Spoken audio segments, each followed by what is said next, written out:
جہنم رسید ہوا، جہنم کا لفظ موجود ہے، جہنم رسید ہوا. یہ شاہ عبدالحق صاحب نے لکھا. علامہ ابن حجر اسقلانی کا حوالہ کل بھی پیش کیا تھا. یہاں پر میں امام زاہبی کا ایک حوالہ پیش کرتا ہوں.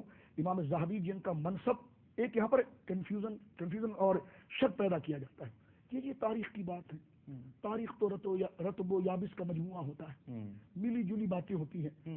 اب کسی نے یزید کے بغض میں کوئی بات کر دی ہوگی، لہٰذا یہ سارے سلسلے.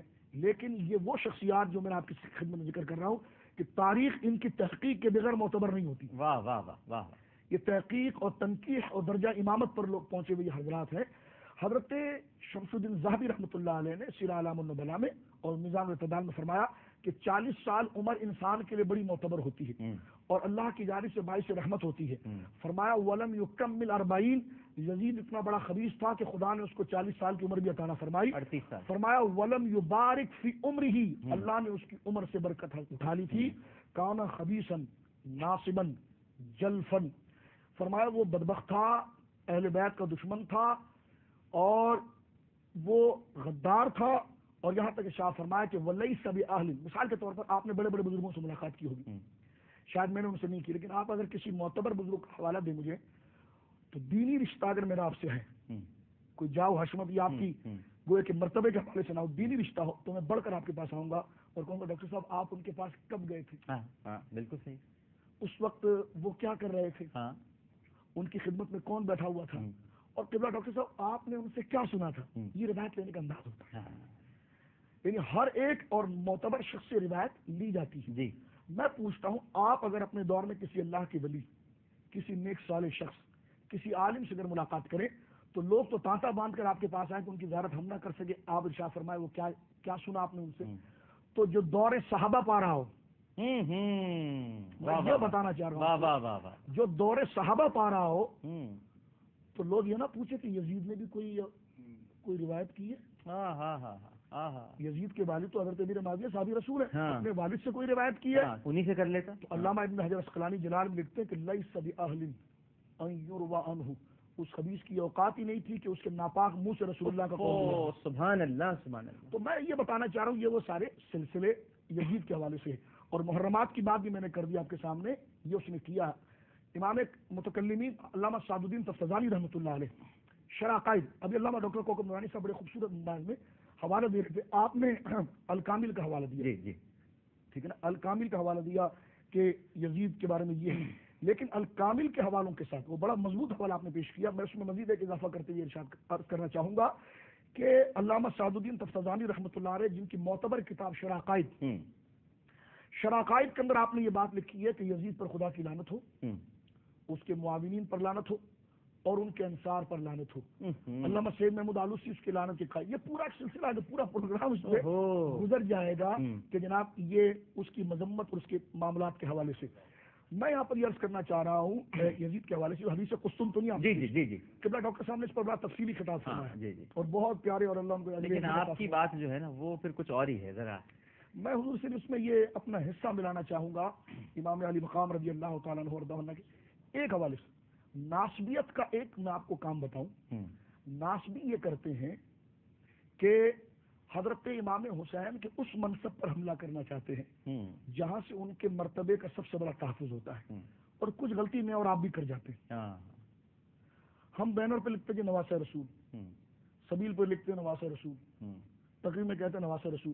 یہ بہت بڑا وصف ہے، لیکن ایک اس سے عظیم وصف جو اس میں مزید چار چاند لگاتا ہے وہ صحابی رسول.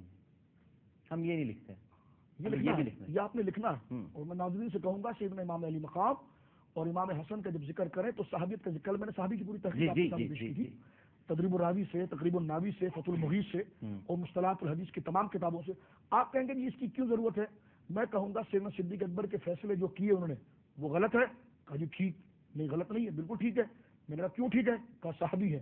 تو میں نے کہا حسین کا بھی فیصلہ غلط نہیں، وہ بھی صحابی.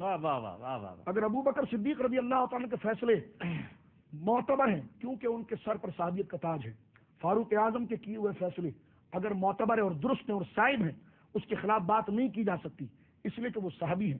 حضرت سیدنا عثمان غنی ذو النورین رضی اللہ تعالیٰ عنہ وارضاہ عنہ کے کیے ہوئے فیصلے بالکل درست ہے، اس پر تنقید نہیں کی جا سکتی. تو اس صف کے اندر امام حسین بھی کھڑے ہوئے ہیں. تو یزید کے لیے نکلنا اور کربلا پہنچنا اس پر تو سرے سے کوئی بات نہیں ہو سکتی کہ جب حضرت ابوبکر کے فیصلے پہ بات نہیں ہو سکتی تو حسین کے فیصلے کی واہ واہ، کیا بات کیا. یہ ایک پراپر چینل ہے صحابیت کا، اور صحابیت کی شرط میں یہ سب برابر ہے. اور امام حسین کیسے صحابی ہیں؟ ڈاکٹر صاحب نے بھی ذکر کیا تھا اور میں بھی عرض کر رہا ہوں کہ ہمارے علماء نے بلوغیت کی شرط کو باطل کیا ہے کہ صحابی کے لیے بالغ ہونا شرط نہیں ہے، بلکہ من نظر النبی او نظرہ النبی، جس نے نبی کو دیکھا وہ بھی صحابی بنا، اور جس کو آقا دیکھ لے وہ بھی صحابی. واہ واہ واہ. تو جو گردنوں پر بیٹھے سینوں پر آئے یہ تو کہاں پہنچ گیا. یہ کتنا بڑا رتبہ ہے. میں یہاں پر جو عرض کرنا چاہ رہا ہوں حضرت امام حسین کی صحابیت کی انفرادیت یزید سے تو کوئی روایت نہیں آئی، لیکن امام حسین رضی اللہ تعالیٰ عنہ سے سنن ابن ماجہ میں روایتیں موجود ہیں. مسلم امام احمد کے اندر امام احمد بن حنبل نے جب مسند بنائی تو میں طلباء سے کہوں گا کہ اٹھا کے دیکھیں مسلم امام احمد کو، اس کے اواخر کے جلد دیکھیں، وہاں پر مسند اہل بیت پوری باندھی ہے اور اس میں تمام اصحاب رسول اہل بیت پاک کی انہوں نے روایتیں وہاں پر نقل کی ہے. حضرت بریک پہ تو نہیں جانا؟ نہیں جی، میں بریک نہیں. حضرت امام حسین رضی اللہ تعالیٰ عنہ کی انفرادیت صحابیت میں کیا ہے سنیے آپ. ہمارے علماء نے صحابی کی تعریف میں 3-4 اشکال پیدا کیے، لیکن اجماعی موقف آگے ہے. ایک تو یہ کہ جو حضور کے پاس جائے تو ایمان سے جائے گا تو صحابی ہوگا، تو ایمان تو شرط اصل ہے، لیکن وہ صحابی کہلائے گا کب؟ تو فرمایا جب کہلائے گا کہ جب یہ، بلکہ یہ تعریف معتبر نہیں ہے لیکن پھر بھی غیر معتبر تعریف پر بھی حسین صادق آتے ہیں، اور جو اجماعی تعریف ہے اس پر تو صادق آتے. میں کہتا ہوں اگر وہ تاریخیں بھی لو تب بھی امام حسین کی صحابیت واضح ہو جاتی ہے، اس لیے کہ ہمارے علماء نے لکھا یہ بات علامہ ابن حجر اسقلانی نے کہ صحابی اس کو کہیں گے جو حالت ایمان میں حضور کے پاس جائے اور تتبع یعنی اطاعت اور اخذ علم کی نیت سے جائے. یہ شرط لگائی انہوں نے، اور پھر دوسرے نے لگایا کہ جنہوں کوئی حدیث روایت کرے یا جملہ روایت کرے، بلکہ توسع کیا محدثین نے فرمایا یہ دونوں شرطیں باطل ہے، بس حضور دیکھ لو تو صحابی بن جائے گا. لیکن میں کہتا ہوں یہ جو پہلی جو روایت ہے جو شاذ ہے تعریف، اس میں بھی حسین صادق آتے ہیں کہ حسین اگر نانا کے سامنے صفوں میں کھیلتے بھی رہے تو ان صحابہ کی صف میں پہنچ گئے کہ جن صحابہ کو حضور نے اپنی تعلیم دی. جس علم کی صف میں ابو بکر کھڑے ہوئے ہیں اس علم کی صف میں حسن و حسین بھی کھڑے ہوئے ہیں. جامع ترمذی کی صحیح حدیث ہے، اس کو میں لے رہا ہوں. جامع ترمذی کے اندر فضائل اہل بیت میں روایت آتی ہے، رسول کریم فرماتے ہیں اللہ نے مجھے انبیاء پر دیگر چیزوں پر فضیلت دی ہے، تو اللہ رب العالمین نے ہر نبی کو اس کی مشاورت کے لیے، اس کی علمی تشریفی کے لیے، اس کے علم کو آگے پھیلانے کے لیے جید عقل سلیم رکھنے والے اور جدت فکری رکھنے والے فطرتی علماء کا شعبہ ایک ان کے ساتھ دیا ہے جو اس کے نجیب اور رقیب ہوتے ہیں. فرما ہر نبی کو اللہ نے 4 دیے، مجھے 14 دیے ہیں. حضرت مولا علی سے روایت ہے، مولا کائنات پوچھتے حضور کون؟ فرما پہلے میں، بعد میں یہ 2 میرے بیٹے. میں اب دیکھیں کتنا بڑا رتبہ دیا جا رہا ہے، 2 بیٹے، یہ 2 بیٹے. پھر کون؟ ابو بکر، عمر، عثمان، عبداللہ بن مسعود، ابو ذر غفاری، حضرت جعفر ابی طالب، علی تو یہ 14 صحابہ کے نام لیے ہیں، جس میں سے اپنا نام اور حسنین کریمین کا نام پہلے لیا. شاہ عبد الحق محدث دہلوی کی بڑی معتبر شرح ہے اشیۃ العلماء. اشیۃ العلماء اس کے تحت انہوں نے لکھا، فرمایا یہ جو 14 گنائے گئے نا ان جیسا روئے زمین پر کوئی ہو ہی نہیں سکتا. تو میں یہ کہنا چاہتا ہوں ناظرین سے کہ یزید کے مسئلے کو سمجھنے کے لیے اور اس کی پسپائی، اس کی غلاظت کو گویا کہ واضح کرنے کے حوالے سے یہ موقف ہمیشہ مضبوطی کے طور پر رکھیں کہ حضرت امام حسین صحابی ہیں، اور صحابی کا کیا ہوا فیصلہ حد سے تنقید نہیں ہو سکتا. کیوں؟ اس کے سر پر ایک تاج ہوتا ہے جس پر لکھا ہوتا ہے کلہم عدول، یہ ہمیشہ عادل ہے، چاہے میدان میں ہو یا بازار میں ہو یا کربلا کے میدان میں. واہ واہ واہ واہ واہ واہ.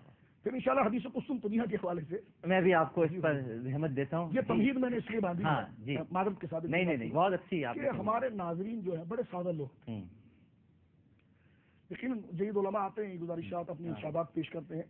میں فقیر آدمی صرف اس لیے اس بات کو عرض کر رہا تھا کہ ہمارے ساتھ کچھ طلباء ہوتے ہیں اور وہ چاہتے ہیں کہ کس اصول کے تحت کیوں امام حسین کو کیوں قبول کریں اور دنیا کیوں دیوانی ہو جا رہی ہے اور یزید کو کیوں حیثیت نہیں دے رہے ہیں. اس کی وجہ یہ ہے کہ حسین کا مرتبہ تو اتنا بلند ہے کہ حضرت امیر معاویہ بھی ان کا مقابلہ نہیں کر سکتے. تو جب والد صحابی ہو کر مقابلہ نہیں کر سکتا تو یہ ظالم ہے، فاسق ہے، فاجر ہے، لعنتی ہے، کافروں سے گزرا ہوا ہے. تو یہ حضرت امام حسین سے اس کا کیا مقابلہ؟ کیا بات ہے، واہ واہ.